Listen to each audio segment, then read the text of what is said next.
চট্টগ্রামের হাটহাজারী উপজেলার প্রাণকেন্দ্রে অবস্থিত হাটহাজারী সবজি বাজারে প্রতিদিনে দেখা যায় টাটকা শাকসবজির সমারোহ। স্থানীয় কৃষকদের উৎপাদিত নানা ধরনের সবজি সকাল থেকে রাত পর্যন্ত এখানে বিক্রি হচ্ছে জমজমাট পরিবেশে। বাজারে ঘুরে দেখা যায় ভোর হতেই গ্রামের কৃষকেরা তাদের ক্ষেত থেকে তুলে আনা টাটকা লাউ, তরমুজ, কুমড়া, বেগুন, টমেটো, শিম, করলা ও বিভিন্ন ধরনের শাক নিয়ে হাজির হন বাজারে।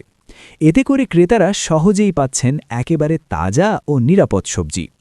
কৃষকেরা জানান, নিজেদের উৎপাদিত সবজি সরাসরি বাজারে এনে বিক্রি করতে পারায় তারা যেমন ন্যায্য দাম পাচ্ছেন, তেমনি ক্রেতারাও তুলনামূলক কম দামে ভালো মানের সবজি কিনতে পারছেন। ক্রেতাদের মতে হাটহাজারীর সবজি বাজারের বিশেষত্ব হল এখানে বেশিরভাগ সবজিই আসে আশপাশের গ্রামের জমি থেকে, তাই এগুলো থাকে একেবারে টাটকা ও রাসায়নিক মুক্ত।